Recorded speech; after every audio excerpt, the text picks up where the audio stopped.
Welcome to Keys and Contracts, guys. This is Gabriel Newberry, your host, and I am here with a phenomenal guest, Brandon Hancock. Thank you so much for coming, my friend. Thank you for having me, Dave. Absolutely, absolutely. This guy is a real estate investor at its finest. He has gotten into rentals, he's gone into burrs, he's gone into turnkeys, he's gone into flips, and at the same time, too, now he's leaning into construction, guys. It's absolutely it's an absolute pleasure being able to sit here with you, man. And then if you can, give a little bit more intro about yourself to the people.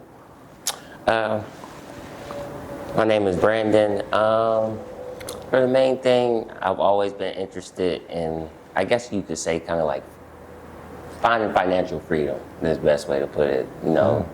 Find a way where I don't have to work so hard in this world and still be able to like have a comfortable lifestyle. So that's kind of what like shifted me towards real estate and laser focus in on that.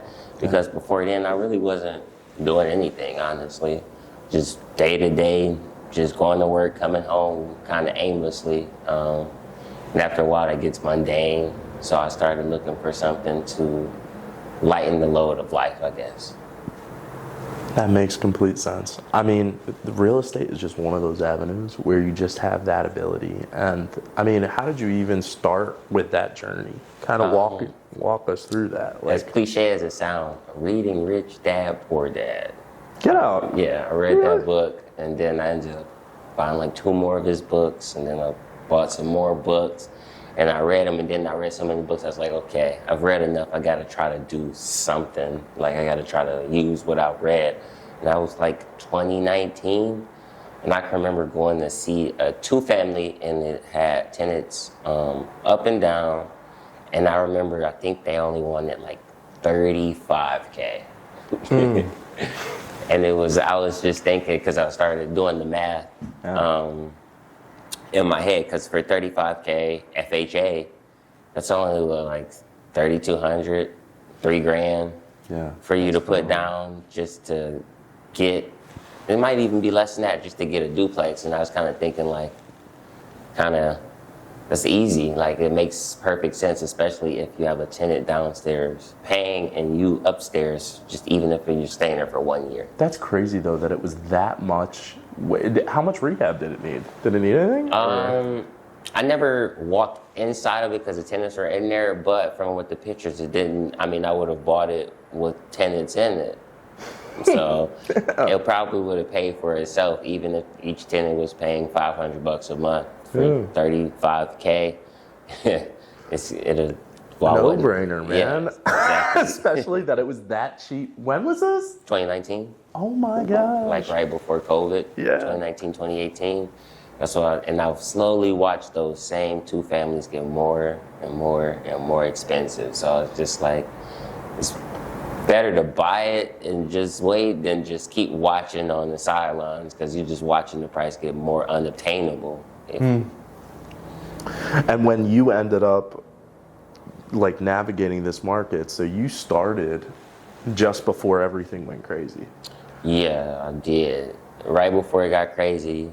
And even back then I was telling people you should really buy them, because not only were they that cheap, you could buy a 2-family in certain areas in Cleveland in certain banks, like the one I didn't end up using them, but the certain banks like Huntington Bank at the time had like opportunity zones. Yeah. So if you bought in certain locations, they would pay your closing costs, or I think you only had to pay $500.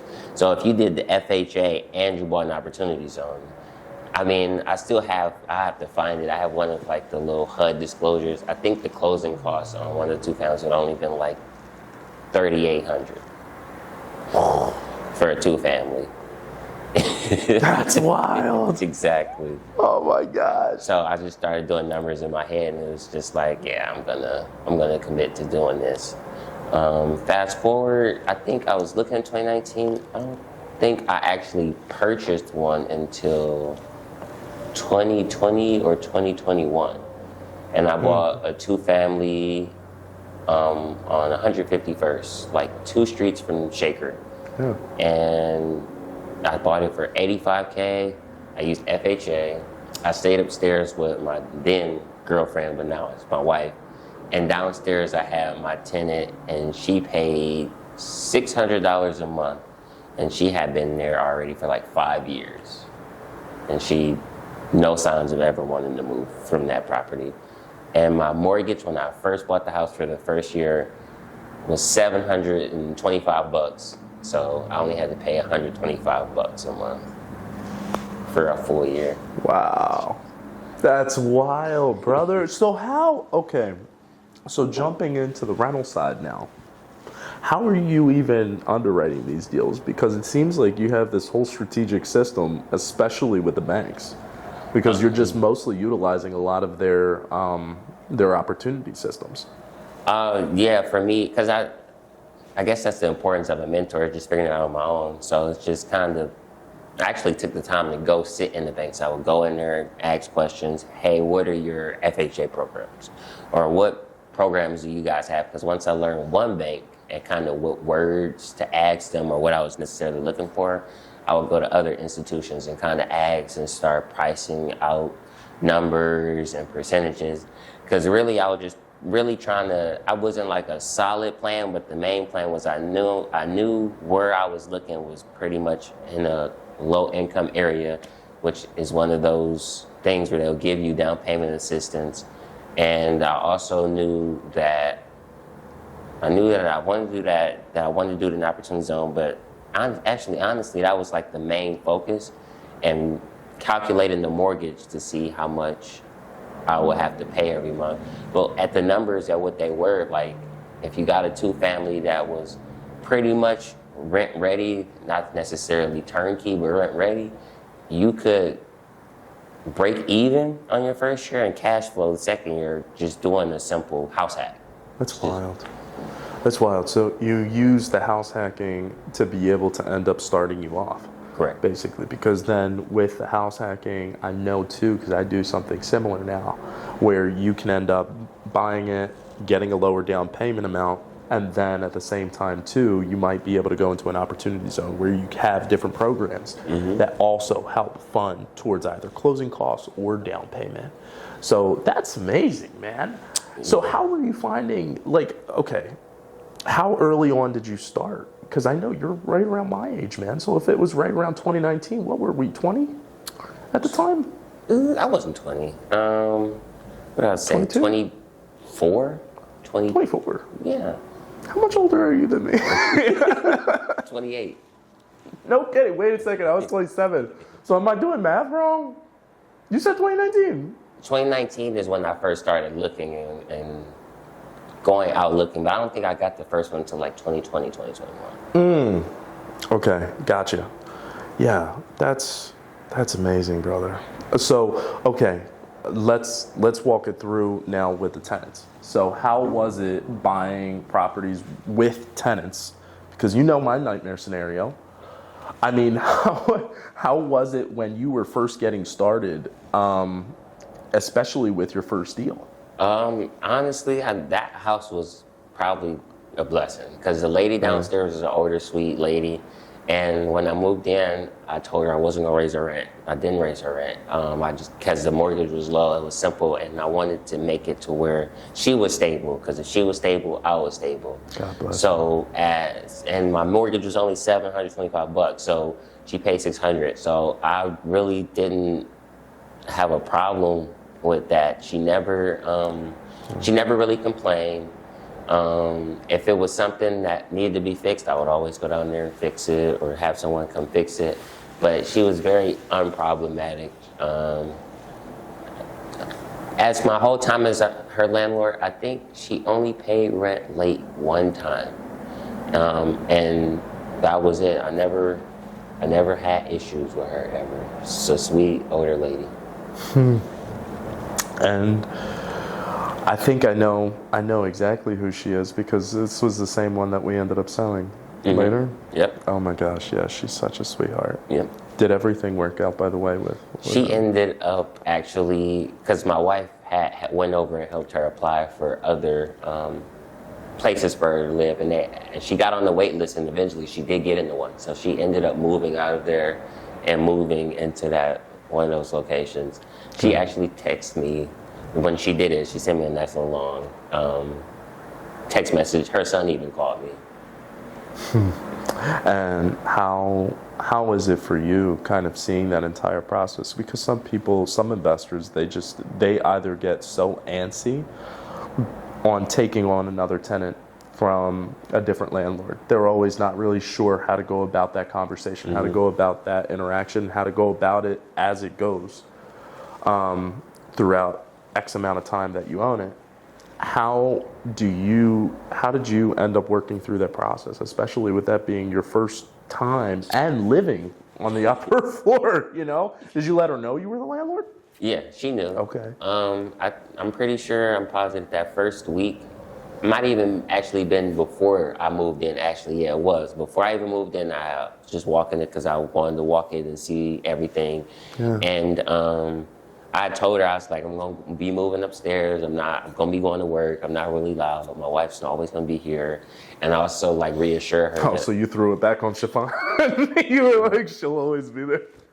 I mean, she works from home, so she is there more than me. So. That's true. So I let her know, though, that, like, I'm not coming to raise your rent. I'm not coming here to be, like, a slumlord. I'm coming here just kind of to build myself. And I kind of grew a relationship with her. She was a really sweet lady. I used to cut the grass, make sure I cut the grass, and we put flowers out for her.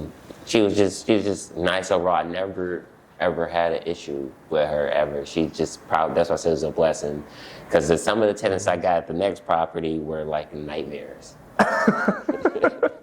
And before we get into that, I know you jumped into flipping as well. So tell me a little bit more. How did that transition come through? Like, what was the thing that kind of drove you towards, okay, I want to switch over from being a landlord and buying properties to now I want to flip properties and do rehabs? I would say it's just like kind of the love of the game. Like once I figured out how to do one thing over here, and I guess you can call it like misguided direction. That's why I understand when people say the importance of a mentor, because I could have really just stayed at what I was doing and just kind of slow and steady. Yeah. But once the excitement of being able to accomplish one factor over here, I ran and tried to do the flips. Because the rentals necessarily wasn't the problem. I guess you could say like it's a millennial thing. Like you're chasing the money instead of like sitting back and realizing where you are and what you already have and just re-implementing what you already done. That was a success. Why change it? So just learning, bump my head as I go through. Because I really got into the flips because it's kind of like the rentals are great. It's stability, as long as everyone's paying on time, it's consistent income. But it's not going to give you that push you really want, like that big jump in income, unless you have multiples of them. But even then, as I learned, the more you have, they still have expenses that come with them. So it's a give and take. Yeah, you can go get 12 rental properties, but like if you're paying $5,000 every other month in repairs on something here and there, it's going to eat that cash flow. So you're kind of just running in circles. You're not really, you have the homes, you may get the tax benefits and you may get the appreciation and like money on paper because you're paying down the home and getting equity, but that's long-term money. So you have to basically, you have short term, you have to keep it going. Yeah, you have to keep that flowing, and you don't reap those massive benefits probably until maybe like 5 to 10 years in. So that was the thing that I was coming into, and I just always went. Once I've seen that and I've been doing that, I was like, I really want to try a flip. So I shifted directions and really started honing in on doing that. Now, when you started honing in, was it similar to your entire experience, like you were saying, where you just sat into banks and just pretty much learned the process? Walk us through how you went point by point in learning flips. Or did you just go, Okay, I want to make media cash. I see these guys on HGTV, and it's game on. Like you, you just immediately jump for it. HGTV is a lie. That's for sure. Yeah. And, Yeah. I actually, at that time I was working under someone who's doing Xavier. He was a wholesaler. Yeah. And what I would do is I would just go to the homes that he would talk to the owners. I would walk them and I would send them the videos. I would walk all these homes and I would send them the videos. And from doing that, I would message a lot of realtors on Zillow. So over time, my email was filled with like correspondence from realtors, and after a while it's kind of like a lot of them put me on their list, so I was getting emails about homes. Some people would just email me certain homes that they would have, because it was just like one lady I called, she only worked with homes that's on foreclosures list or something, so sometimes she randomly sends me homes like that. So it was just like kind of, I didn't realize it at the time, but I created like a snowball. Eventually all those same realtors started feeding me homes, and I would just look through my email and kind of start to see what made sense. And that also gave me I wasn't necessarily driving for dollars, but it was like driving for dollars. I was seeing a lot of the homes, I knew how much. And I remember specifically I went to one with my wife, and it was, I want to say it was like on the west side, and it was a single family. It was a newer update. I could tell it was updated in the early 2000s, newer built home. They only wanted 25 grand, and like the biggest thing that was, and I was looking at them, I was like, I could do this. But that fear, I didn't jump on it, but I just like, I could buy this and do this. Like, this isn't nothing. The biggest thing that was in that home, I remember, was just like poop on the carpet. And that was it. That was the main biggest thing. It was just like poop on the carpet. And I was like, I know I could do this. He flipped that house like really quick. I want to say within like a week. And I knew it too, because I was like, oh, this is steel. It's not that messy. It's kind of clean. It's easy. But I was scared. So eventually I had to get out of that mindset of fear of the unknown and just shoot for something when I found an opportunity that made sense. And that's all of us, man. Like, how did you personally kind of push yourself out of that comfort zone to jump out? Because honestly, that fear, that's nonstop for every single new thing, especially in this, because there's so many unknowns. You know what I mean? So many. And you never know. You don't. You know? And you never will unless you do it. And Yeah. the more you do it, the more you know. It's kind of like the catch. You got to keep jumping into the unknown, and then the unknown becomes the familiar. So That's a beautiful saying. So it's just one of those things. But my biggest push will probably be my wife. She like, so when you gonna go do what you said you were gonna do? Because she's always been like a push.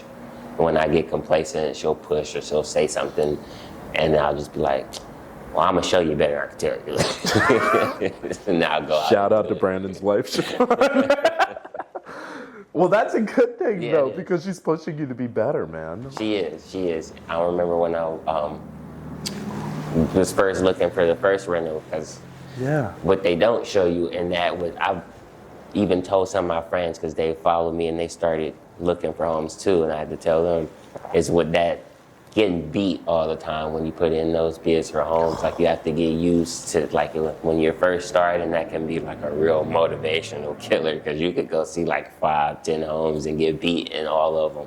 Yeah. Someone has cash or whatever. Yeah. So it's just kind of like that persistence. You have to be persistent and just keep hammering that. You'll get one of them sooner or later, but you're definitely going to get rejected too quite a bit before you get in there, because it's like real life Monopoly. It really is. It's funny because it's kind of pulling back over to Rich Dad, Poor Dad. Yeah. I mean, tell me a little bit about that. So with Rich Dad, Poor Dad, what are some of like the core things that really kind of motivated you with that? Because I know he talks about that a lot, and how life's like a real life game of Monopoly, and you just kind of move your pieces along and make sure to keep on collecting, and then over time you're buying the oil, the railroads and all that. You know what I mean? More so just kind of sitting back and seeing where the people who are around me, the lifestyle that they live. The question I ask myself is, who around me lives the lifestyle I would want to live? And the more I asked myself that, and the more I looked around, it's like not many people at all. And the common thing with many of the people who don't is kind of like the rut. They just go to work, come home, and they don't kind of do anything, investing or take risks outside of their money besides what would probably be going in their 401k.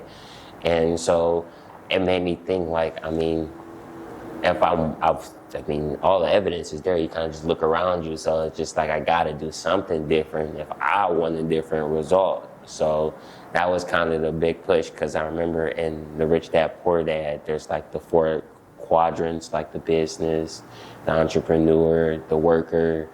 And the way he broke that down, it kind of really did make sense, because my mom's a hard worker.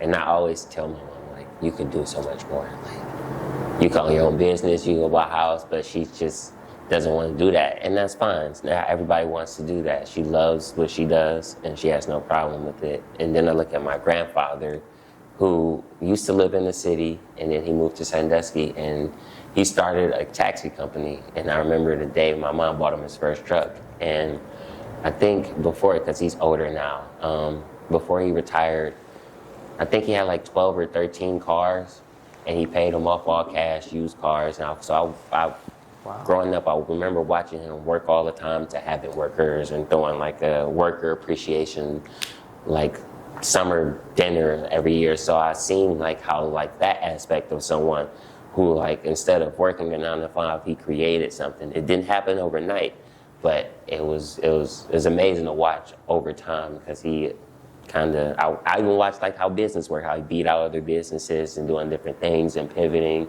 So it was a good thing to see at a young age, because when I asked myself who lives kind of something I would want to live, well, he's someone who lives somewhat of what I would want to live, and he doesn't do what all the other people do. So it's just like something must be there that isn't here. Oh my gosh, the Cleveland Robert Kiyosaki. No, I resonate a lot with that, because growing up in Philly, it was always, I mean, we really didn't have much. So overall, it was my mother working nonstop. We were taking care of my great-grandmother. Dad wasn't in the picture. Mm-hmm. And it was back-to-back hustle. That's the way you end up making your money. You just work. And I never understood until, funny enough, reading that same book. I never understood how there were all these people with nice cars and stuff like that, and they're driving around, you know, and there's a whole other life. Mm-hmm. It made absolutely no sense to me. But the one thing that resonated was just, in a sense, the investor market and the investor world, and also the entrepreneurial world of, you know, my mom was starting tons of side businesses, trying to end up making things work, like clothing things and stuff like that, and resale. So that side and quick cash and sales was always interesting, you know? Now, for you, for your uncle's business, my curiosity is, when you ended up seeing that shift and that side, this is a little bit unique for this particular channel. How did you make that mental shift? Because for me, it's complicated, because when you're in that sphere of friends that are more so, it's a hustle mentality, and you kind of work till you drop game, you're ostracized, or you're very, very atypical. So curious about that. How did you end up meeting people that were kind of in the business? How did you meet Xavier, who kind of showed you those rungs? One thing I like to say is I like to play video games in my spare time, and so I treated it like a video game. So I told myself, you can't play the game unless you know who the top players are. So I started looking at on Instagram like who around me is playing the game, who's doing real estate. Right. So I started to add those people, and then not only did I add those people, I also got on, I forgot what the app is, but it's an event app. I think Eventbrite, I think is what it's called. Okay. And I just looked at real estate, and I started going to all the RIA meetings. And over time, I kind of started. I remember I see you there. I started seeing again. You started to see the players of the game. I started also seeing those same people I follow on Instagram in the same rooms. So you kind of start kind of like a key to be like, okay, I'm kind of in the right direction because the same people I'm seeing on here doing stuff, I can go walk up to them and talk to them in this room. They're in this room. Yeah. So for me, that was kind of be like the first breakaway is kind of getting around the same people with the same mindset and soaking up the knowledge that they could give me per se, and following up with that with connections, like how I met you and how we ended up getting here. Curious how for the flips, when you took your first jumps, walk us through some of the hurdles that you went through on the purchase side. And then talk us through some of the hurdles throughout rehab. Because I know that's like the looming beast. Yeah. Of like jumping into a flip. How do you budget? How do you find your team? Well, those are all things I learned the hard way. Because again, I didn't have a mentor. It's kind of just you figuring it out and you're loose cannon. So when you're loose cannon, it also is going to come with some learning lessons, a lot of learning lessons. The first hurdle with that home that I thought was interesting is when I bought the home,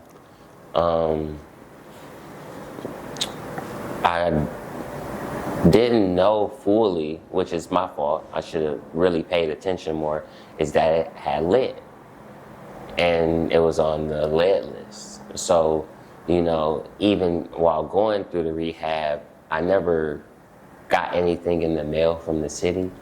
But when that particular home, we listed it, I got this thick old packet from the city of Cleveland with this big old report about how there was lead on the property. I want to say like 2017, a kid tested positive for lead on the second floor. So the home was on the lead list. So that was one of my first hard lessons is like, one thing you can't account for, you can try, when you're dealing with the rehab is like the city timelines. Like they're on their own timelines. You may get lucky and there's someone to do your case or whatever quickly. Or in my case, where there's only one lead bait inspector at the time. They're on vacation. You're on this long list of other people who want them to just sign off on this piece of paper for what you can do. That's one other thing. And then on top of that, it's kind of like, the city wants you to correct something, but you got to correct it with your money. So not only did I have to wait a while for them to even take me off the list, also still had to pay for a lead abatement contractor to come in there and redo some of the things that I already did. But I can't do anything if the city's, for example, I put new wood, I put a whole new porch, new wood, and we just painted it white. No. The city said no. They were still nervous, so they made me cover that up. That fresh new wood that I had put up, painted, covered it with another piece of wood in front of it because for lead.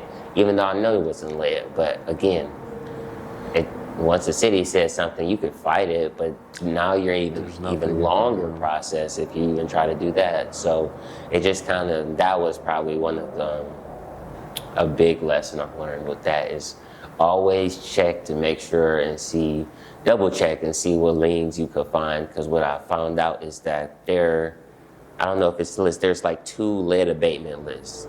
And sometimes they'll look at one and you won't be on one, but you'll be on the other.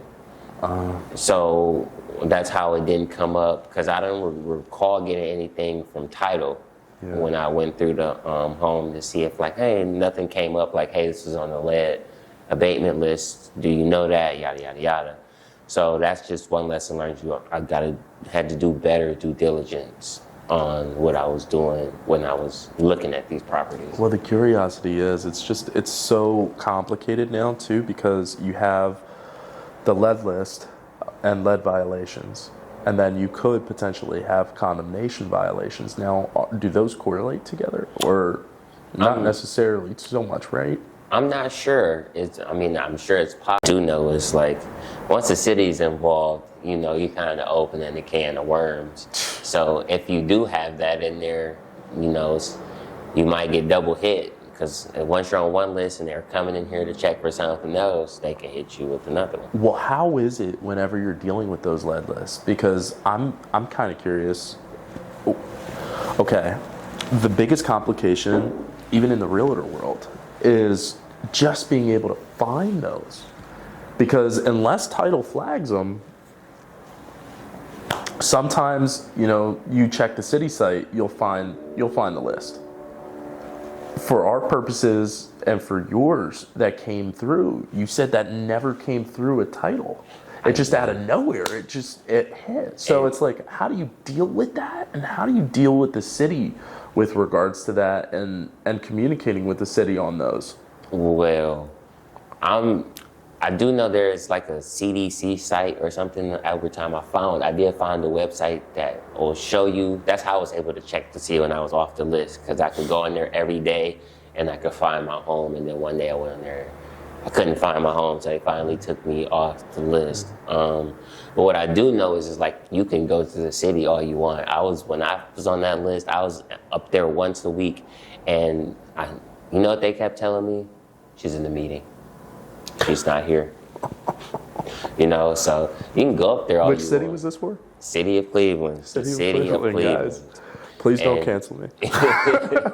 So it was just a very frustrating experience, because I understand the lead thing and the safety for the kids, but it's also kind of like you're disincentivizing the people who are going to be the ones that will actually come in and fix it. Like, you kind of chase them away from fixing the problem. There's no real big incentive, because I have to hold the house longer, because I'm doing more things and I'm spending more money, you know, for a problem that the city kind of knows is it's always been a big problem. Yeah. So, you know, kind of throwing it on the people out there trying to fix it, I don't think is like the best way to go about it.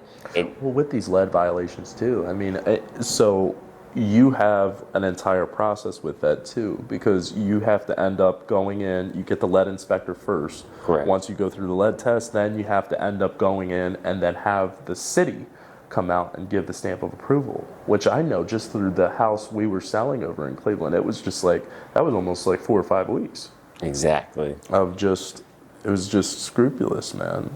So how do you deal with that? Like, stress-wise and honestly, for people that are doing it, it's like stuff just comes up. Sometimes it flows and it's pretty smooth across board. Mm-hmm. But every once in a while, and you know, like you deal with some bumpy roads that you're just like, what the? I think for me, I think it just is part of the game. You know, it's peaks and valleys. So I try not to get too negative about it. I just kind of just keep pushing through. I feel like if I keep showing up doing what I'm supposed to do, 9 times out of 10, things kind of work themselves out, versus me in a negative mind state thinking of all the things that's going wrong. I can focus on what I can continuously do and just focus on that.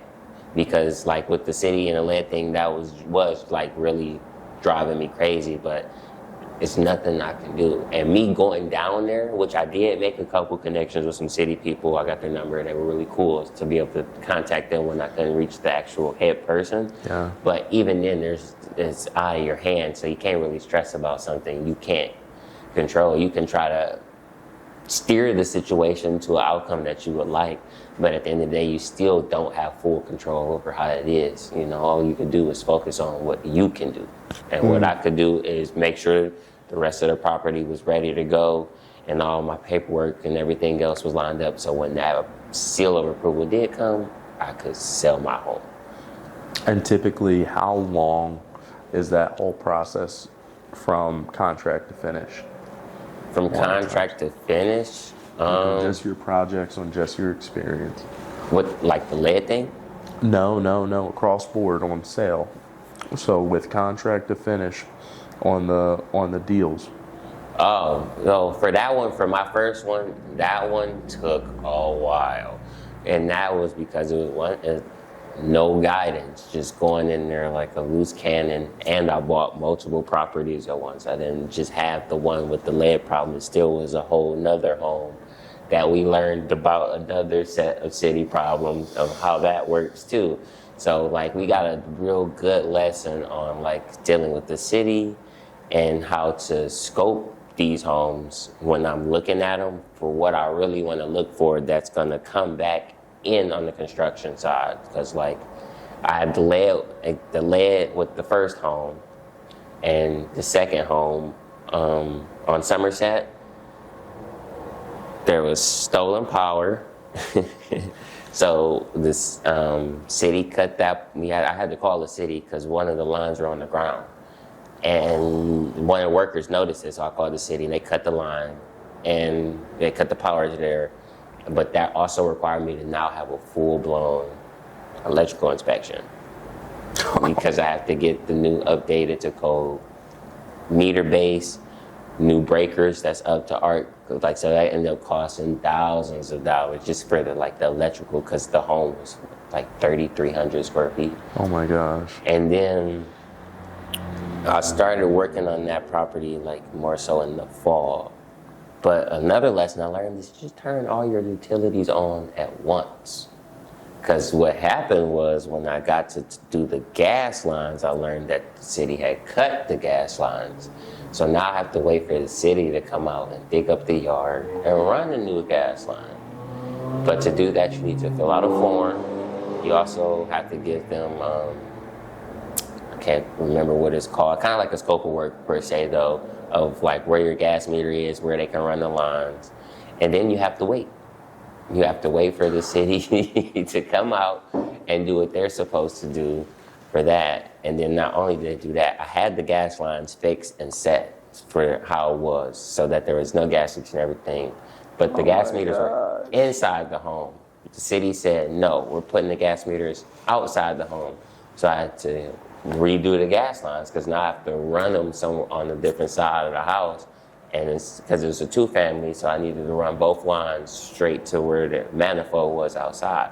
So that also had to go back and redo that. So it's just like, it's really important to check on ags. When's the last time utilities been on here? Because, that's another thing, like, you can have the fastest construction crew in the world, but if you have to have city inspections or anything with the city, it just blows it out. It's going to blow your projection out the water because, you probably could flip the home in 30 to 60 days, but the city is going to take 30 days here to do this, another 2 weeks to do that, and it's kind of just like dead time. But in that time, you still have to pay the utilities, you have to pay the mortgage, you got to pay the taxes. So, that time eats away at what you would get back on the back end.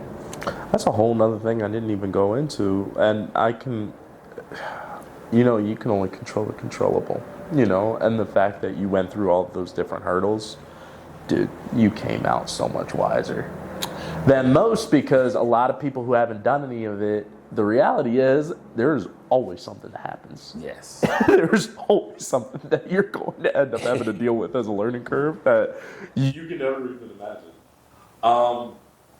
How did you secure the financing for all this? That's one thing I never really went into.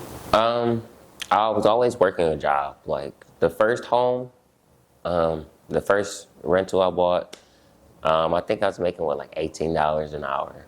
But and I did that. That's why I also tell people you can do it. You can do it. Like the longer you wait, the harder it gets. Because like I said, those duplexes and those homes didn't cost that much. So for me to save for the down payment didn't hold me back as much because the numbers were like, I guess you could say in my tax bracket. I started in my tax bracket. I didn't shoot for the stars. I had to make sacrifices per se, but you gotta start somewhere. Yeah. So I used for that rental, I used FHA, and then when I came back around a year and a half later, I came to you And then I used a conventional loan, but I did the same thing. But it wasn't a first-time home buyer. This time I did conventional, and I only had to put down 5%. Put down 5%, and again, that one I saved money, and then my grandfather, who has the business, also gave me some money, and I just used that to get the second rental property. And then for the flips, that's when we get into like Jag and using him. And with Jag, I used KeyBank. I used KeyBank for the closing for that, because KeyBank, I don't know if they still have it, but at the time you can go into KeyBank and all you need is your ID. And all you need is your ID and an LLC that's preferably at least 2 years old, and they would give you anywhere from up to $10,000 to $50,000 on a line of credit and or credit card for your business. And all you need is your ID. Everything else was stated income. Only asked for stated income, and that's it. So with that, I was able to get $10,000 on a credit card and $10,000 on a line of credit, just like that. And I think the credit card came in like a week, and then the line of credit took a little bit longer. It's like 2 weeks. Wow. Guys, the reality of this thing, you can just, if you're intent on getting something done, anything's possible. Yeah. And being able to do all that, I mean, just sit in a bank, apparently they'll give you all the information you need to be able to facilitate. Well, I learned that, though. I will say I learned that from another real estate investor. Really? I went to Xavier had like a meeting, and there was someone there, and he told us it, and I got it, and I was like, I'm going to try it. And I got his number. And I went to KeyBank that weekend. I just, let's see what happens. I went there with my ID and walked out of there with approvals for both. I was just... Like immediate? It was instant? The credit card was, yeah. Credit That's card was crazy. instant. You knew right then and there. The line of credit still took underwriting, but it didn't take any paperwork or anything from me. It just stated. Yeah. And then I had a card and a line of credit in 2 weeks. That's wild. And I used that to start that. That's wild. I want to get into nightmare scenarios a little bit. Just to touch on. I know you touched on it a little bit with the flip side. Mm-hmm. You were mentioning before about the rentals. Just walk us through a couple interesting lessons that came out of all of it. Sure. Most of my lessons came on my second rental. My first one, I really did not have any problems with that. Yeah, the older lady. That's how, like, when I do try to do it, I will always rent to older folks. They seem to be key for that. But we're not being ageist at all. We're still not violating any laws, I promise. I still rent to anybody that qualifies, but absolutely.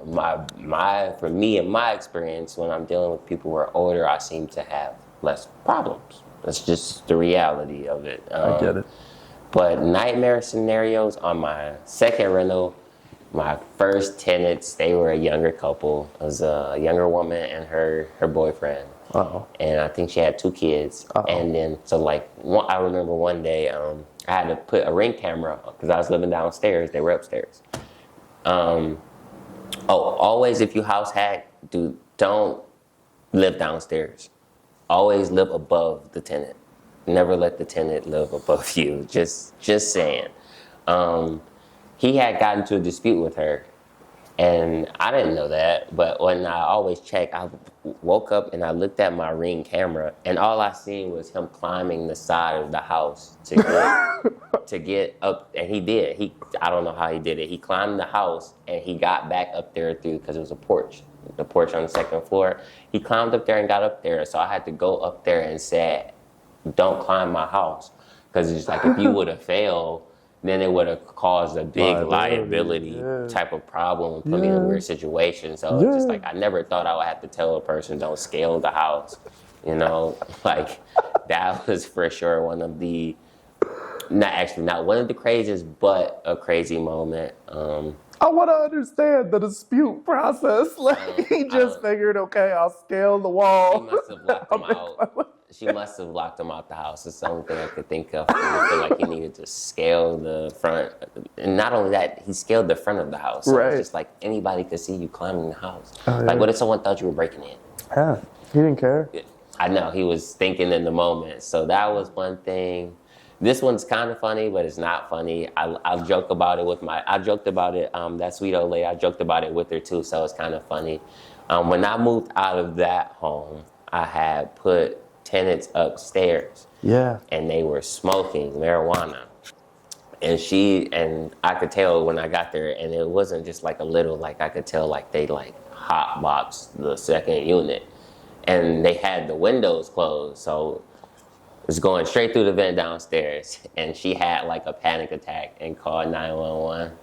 Yes, and I got a call in the middle of the night, so I had to come over there, talk to them, talk to the ambulance, talk to her son in the middle of the night. Mind you, have to go to work in the morning, so it's just like it was like crazy and kind of funny at the same time.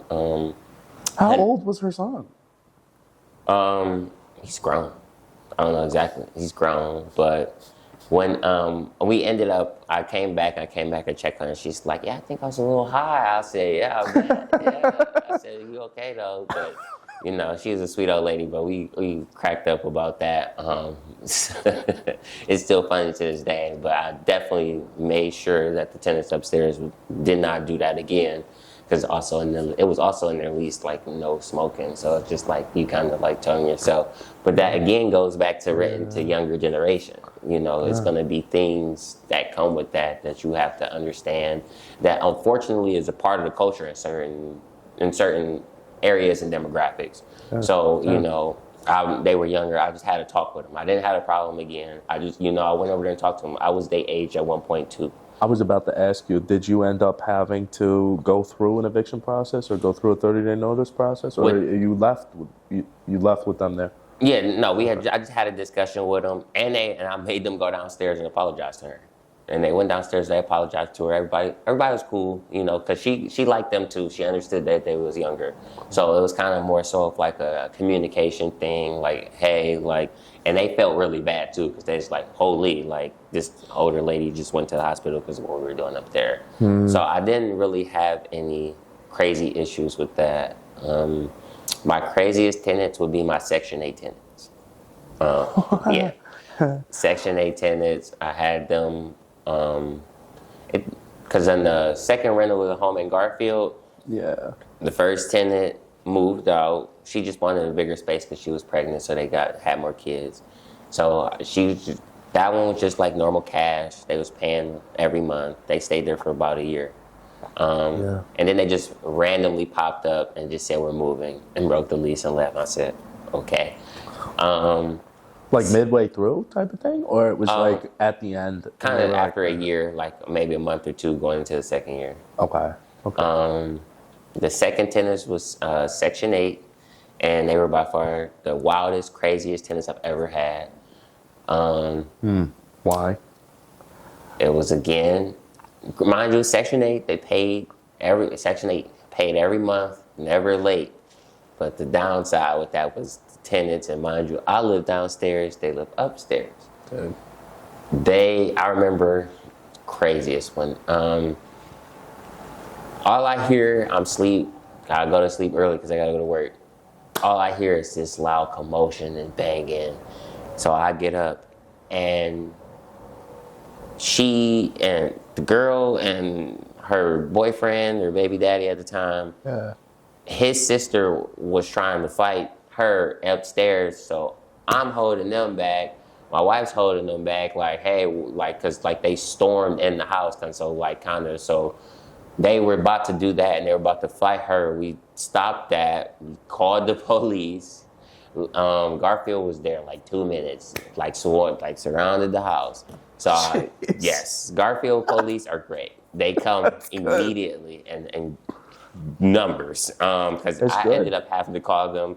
Actually, it got so bad that the police knew that tenant. The police knew that tenant. Wow. You They're know? 10 times better, by the way. Just a quick side. Over in the West Side, they're not the same way. They called me back after a half hour. They're like, "You still need us?" I was like, "Yes, get over here." I never had that Garfield, and it was like immediately. I was saying, it makes you feel good about paying those taxes there, because they were definitely there on the scene. But No. But sorry, I didn't mean to cut no, you you off. good. They ended up kicking them out, and it was just so they kicked them out, and then we had to sit there and have a talk with them. It was just really weird because it was just like, okay. I think they were only there for maybe about a week too. So that was like the sign. They were only there for like a week or two. And mind you, the family thing with them became a like continuous occurrence, like nonstop. Because I guess the boys' parents lived close by, so they would always walk over to the property. And it's not like I can't tell them they can't come there, because if they want to come visit their son up there, they can. So that was always a thing. There was always that disputes. They would get drunk. They would be loud. Yes. What else happened in that? I know. Did they tear up the property? Of course. Their last day there, I came home. The back door was wide open. Upstairs windows had a couple open, broke windows, and their unit door was wide open. They never came back. Just left. Everything was still in there. They just they had all their stuff. She never came back. And it's crazy because, and that mailbox still to this day, because I think she has a warrant out in Garfield. All her court mail still comes. They got arrested. Yeah, they got arrested multiple times at that property for just a bunch of different occurrences, occasions, disputes. It was just a wild full year with them. Wow. And how did you navigate that, especially living there? Like, how did you? I don't know to this day. You Oh kind my of just, you deal with it day to day. But that was something I got used to. Yeah, I did not do Section 8 again after that, though. I don't blame you. Shit. I fixed the unit up. I still cash flow for that because of the Section 8, but it was just like when you have to live with them, it's kind of like another kind of like whole different thing. Well, dude, it's a whole thing, period, whenever you deal with Section 8. Like, even whenever I'm talking with clients, it's like, is it really worth it at the end of the day for the extra $150 in cash flow? Maybe, maybe not. It all depends on who you get in that unit. It does. And then on top of that, like the Section 8 process isn't like a speedy process. Like when Section 8 tells you it's going to take 30 days, it's going to take 30 days, and those 30 days do not include the weekends. Well, let me ask you this. How, because like I have my own situations with like water, sewer, and all that. Whole $1,000, by the way, I had finally hit. Same situation. I told you that was going to happen because it had happened to me. Yeah. And it was the same thing, the toilet. Wow. So how long was it running? It had to be a while like you, because when I got my sewer and water bill, they're like $1,200. And I wasn't sure, because again, in learning curve, I'm still learning stuff. I get it.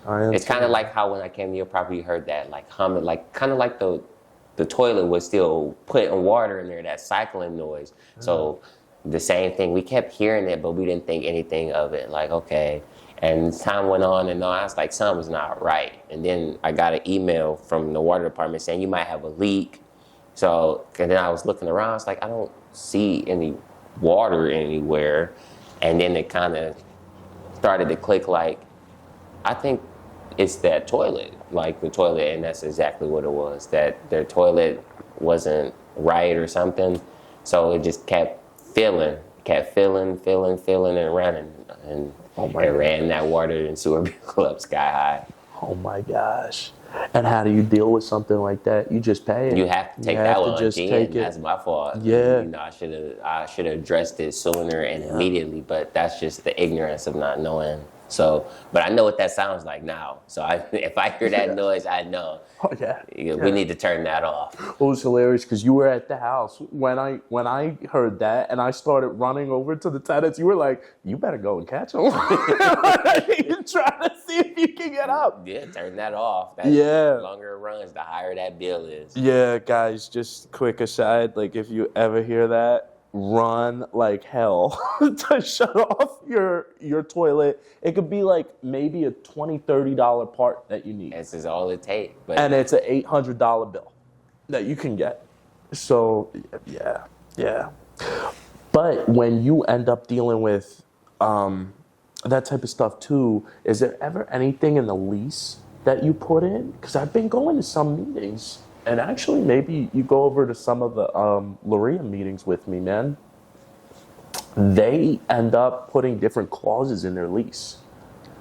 And that's another good thing, going back to the groups that you were mentioning, is you can always pull things because you can put little stipulations or stuff like that within the lease structure to protect yourself, especially for tenants and stuff like that. I haven't had anything crazy put into the lease, but that's also I'm still kind of newer landlord, but not a newer landlord. I've been doing it for a couple of years now, but I do want to refine that contract because it's just over the years of different things I've encountered to see I kind of want to put this in here and that the water thing with the sewer bill and stuff like that, especially if you have tenants who will have a problem in the unit but won't say anything because they kind of don't want you to go in the unit because they kind of know they're living dead wrong in the unit. So it's kind of like a thing definitely that should be in there, hey, I need to get in there. I don't care what's going on, but you're not going to give me a $1,000 bill. Or if you know something's wrong and you're just negligent to it and don't say anything, it's you should be responsible for that because I could have solved this problem the day it happened versus 2-3 weeks later down the line, or now the bill is bigger. I had one guy who mentioned he had over 50 units and the other one had a little bit over 100. And they said that their way that they avoid that, because the reality is the tenants, it ultimately is an initial conversation, an initial contract. So on the initial vetting stage, when you get to the point of a conversation, you do all of that up front with regards to, look, if you end up seeing something, let me know. If there's XYZ that's going on, this is going to be stated in the contract that if it's a toilet issue or something along those lines, or something that you neglected to let me know, that is going to have to be covered.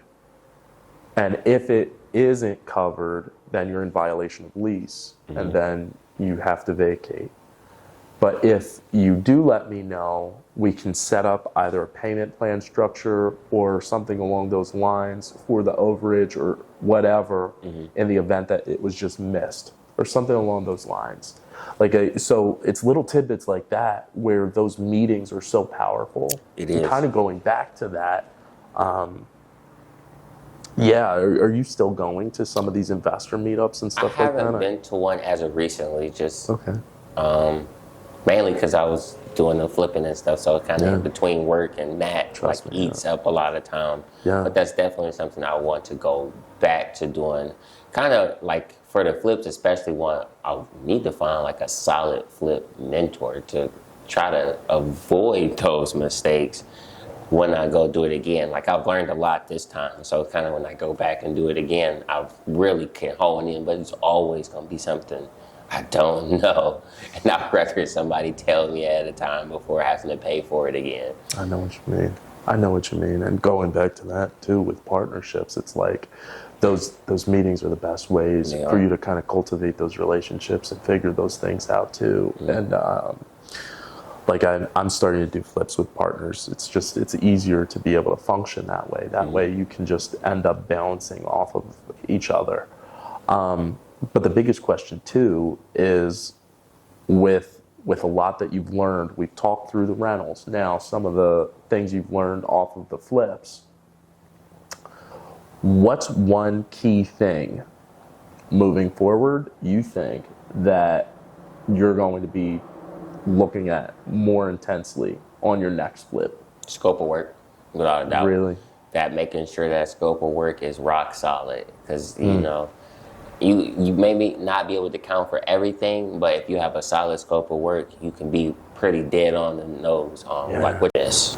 I'm gonna have to project a certain amount of days because I don't know how long it's gonna take me with this particular process or whatever I have to do for that particular home. So yeah, to definitely be scope of work. And then not only that, it's just like if you're doing hard money or you're going to like a private lender, they're gonna want the scope of work because that's how you get your draws. So the better your scope of work is, to kind of smoother your draw process will kind of pan out too, because you don't want to have to be doing something and then you realize you have to do extra, but in your scope of work you didn't allocate for that. So it's kind of like you kind of either you are going to eat it, and the only way to get back is kind of like skimp on something on the rehab, or you have to wait to the back end of the rehab to get that money back.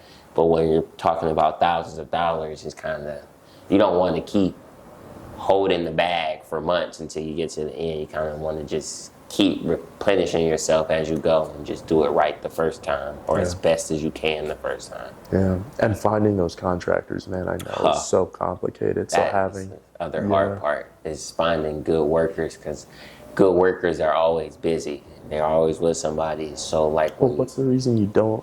Would you go with a GC next time around, or what are you thinking? I mean, I'm not opposed to GC, but it's, I don't know. For me, it's kind of like, it's all numbers, because if you get a GC, you still have to kind of, they're like cutting themselves in on those particular things. So it's just like an added cost. But also, it's just like if you have a good GC, that extra cost gives you peace of mind.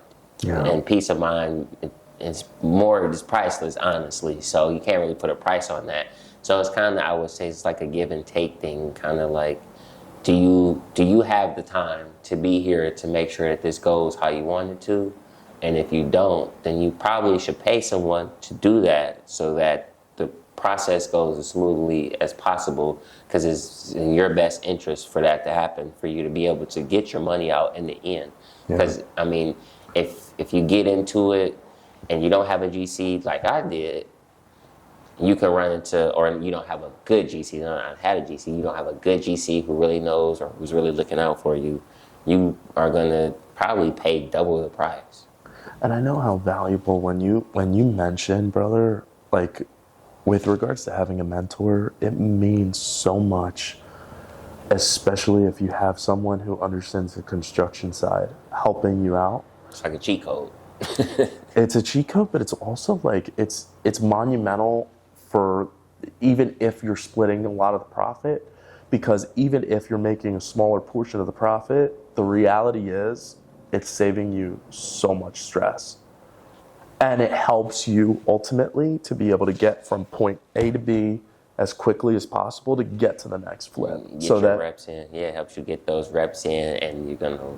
It's a safer way to learn. It's like it's safer, but I would say it's arguable that your process as well is important too, and it's valuable, because when you go through the lessons that you're going through with the pain, that also is monumental for a partner that you're bringing in as well. Because when you're bringing in a partner, you're able to come back with experiences and then take that into the next flip, right, where you can make decent money. Because the good thing is you got time on your side, brother. That's one thing I always say. I try to do it early, because it goes back to what I'm saying of like peace of mind and the freedom of being financially stable. Is kind of like, I don't want to, like even at the job I work now, it's just like there's a guy that's like 67.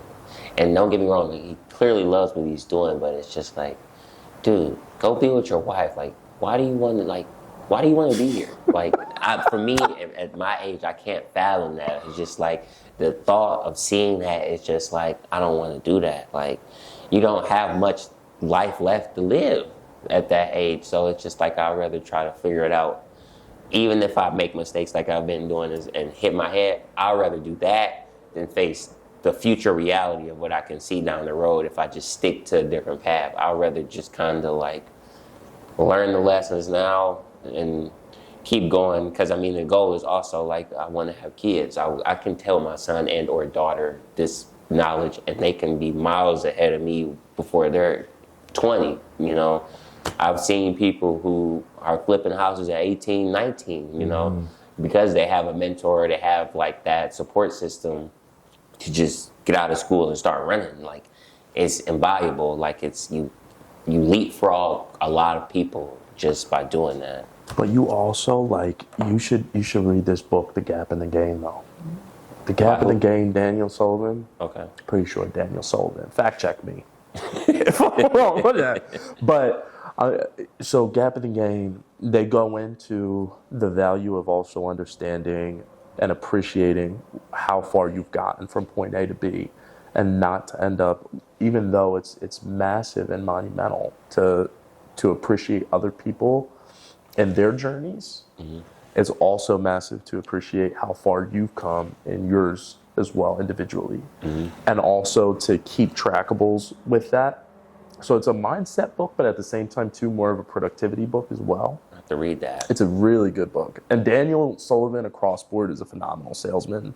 He has a lot of cool books too. Like he has another communications book. I love some of his stuff. Just send that to me and text it to me. I will. But yeah, I think one thing that you're undercutting too is the fact that you could be young and have a fresh start.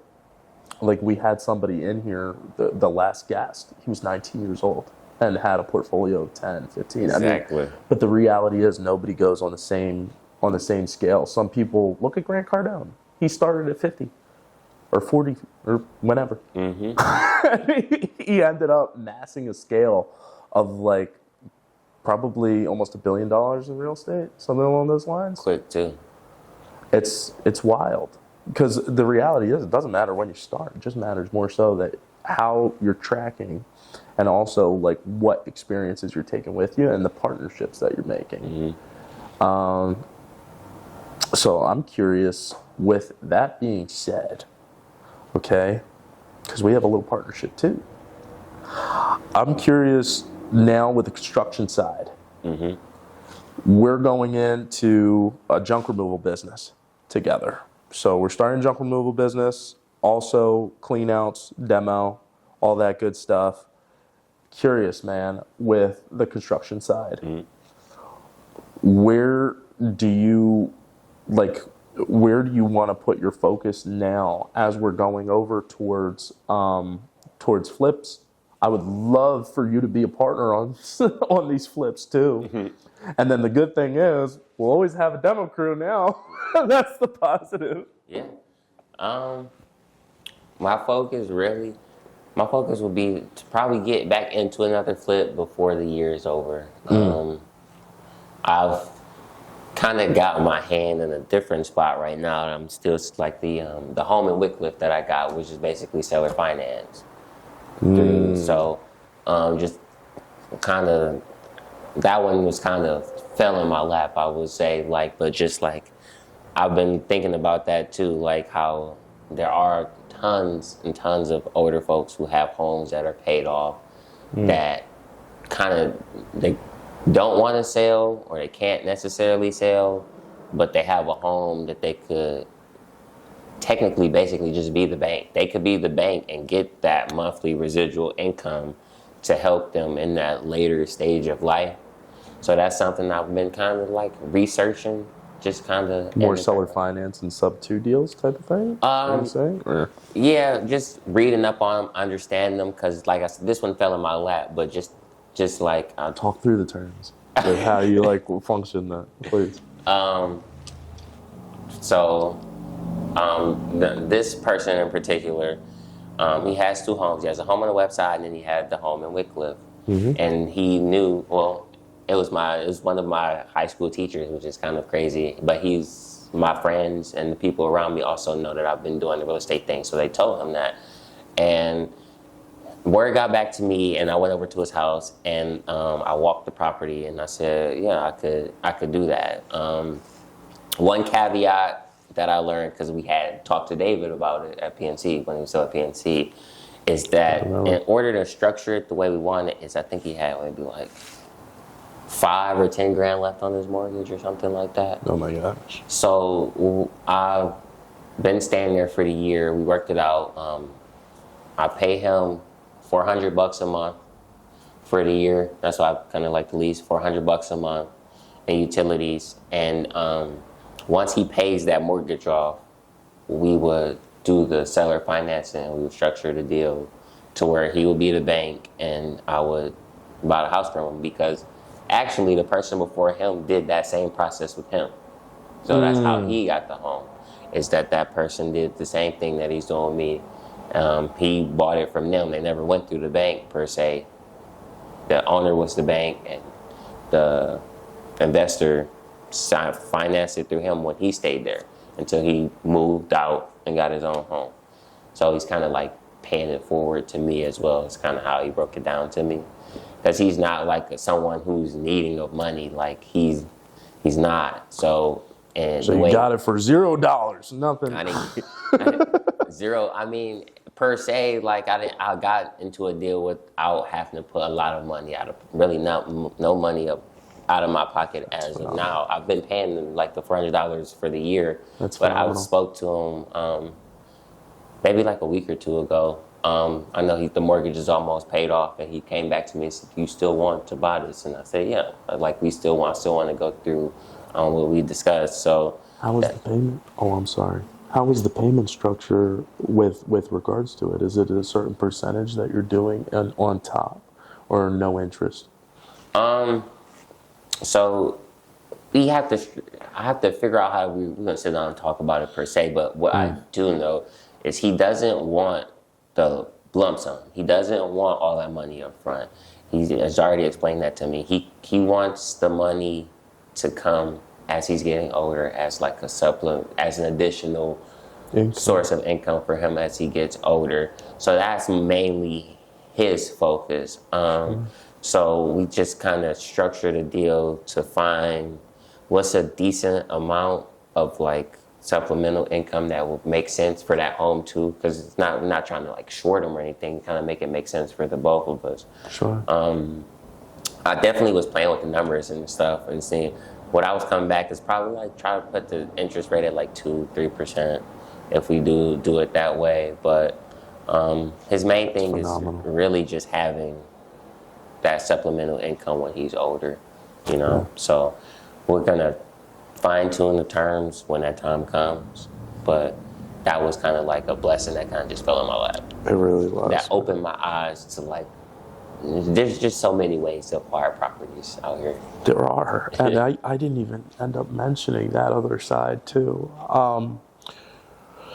Man, there's so many different ways, and there's so many different flavors to real estate. And the cool thing is, like I said, going back to the amount of time you have, and now we have this other leg at the same time too, on the construction side, which is just a whole nother new avenue to be able to try and find different deals. So I'm so excited, brother. B&G Contracting, by the way, at any point for us, Contracting, yeah. we can end up helping you out with junk removal, trash removal, and then at the same time too, brother, I can't wait for more deals to come through. Please, if you can, we're going over everything on deals, stuff like that, but what's next for you? Outside of the contracting side, find and flip, stuff like that, what's next? What's next coming up within this next year? What would you like to share with the people? For me, for the next year, I'd probably like to, kind of what you said, I would kind of like to slow down a little bit and just appreciate where I am. Because another thing I've like from my lessons that I've learned is I'm kind of leaning towards like, it's like the story like the rabbit and the turtle running the race. I kind of think I would rather be the turtle. I'm gonna slow and steady and just take my time and really hone in and focus on what I'm doing good at and kind of stick in that lane. And so like the contracting thing with the clean outs and being able to facilitate that and do that in a seamless process, and also acquire more rentals. I would kind of like, because those 2 homes I had were 2 families, I want to acquire a couple of single families, but when I'm doing that, I don't necessarily want to get them turnkey. I kind of want to burn them. So I could still continue to get the reps of the rehab and doing that process, because I've got the reps of the landlord and thing and dealing with people and the contracts and CMHA and kind of getting city permits for different things like that.